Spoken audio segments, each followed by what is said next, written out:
এমন কোনো ডিয়ার নাই যেটা চুই কমপ্লিট করতে পারবে না। বল তোদের কি ডিয়ার? তাহলে এই রাস্তা দিয়ে ফার্স্ট যে ছেলেটা আসবে তাকে হাঁটু করে বসে তোকে প্রপোজ করতে হবে। ওকে ফাইন, আমি খেলবো।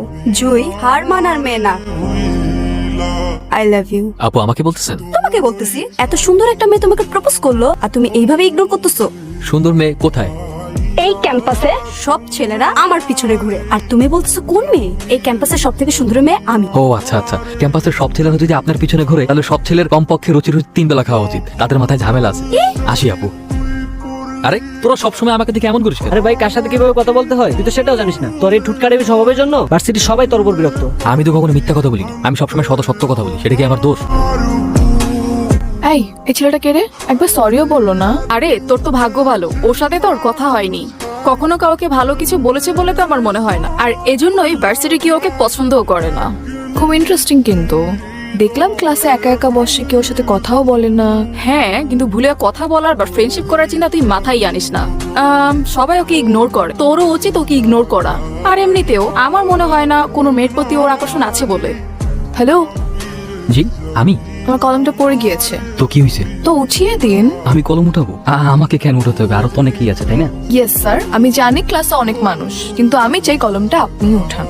ভালো থাকবেন আপু, আসি। এখানে থাকলে হয়তো কলম উঠাতে আমার পড়াশোনা আর হবে না। হ্যাঁ, গাধা নাকি আমি? আপু, এই গাধার বাচ্চার নাম্বারটা দিত, ওর লাইফ আমি হেল্প করে দিব। ঠিক আছে, লে। হ্যালো, আসসালামু আলাইকুম। কে? আমি তা তো জানি, কিন্তু কে আপনি? আমার পরিচয় জেনে আপনার কি হবে? আপনি আপনার পছন্দের মতো আমাকে একটা নাম দিয়ে দিন না। আশ্চর্য, আমি তো আপনাকে চিনি না, নাম কি করে দিব? চেনেন না চিনে যাবেন, কথা বলতে থাকেন, আস্তে আস্তে এমনিই চিনে যাবেন। আমি একজন অপরিচিত মেয়ের সাথে কেনই বা কথা বলবো? কারণ পরিচিত কেউ তো আপনার সাথে কথা বলে না।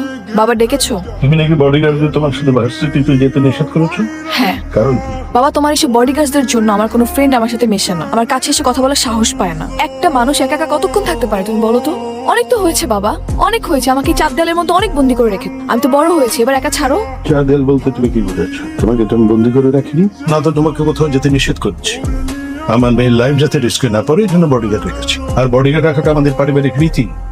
কাল থেকে তুমি বডিগার্ড নিয়ে ভার্সিটিতে যাবে, এটা আমাদের পারিবারিক রীতি। কিন্তু বাবা, তোমার এসব বডিগার্ডরা সেদিন একটা লোককে নির্মম ভাবে মেরেছে, বিনা দোষে কারো গায়ে এভাবে হাত তোলার রাইটস কারো নেই বাবা। বিনা কারণে ওকে শাস্তি দেওয়াটা যথেষ্ট লজিক্যাল ছিল।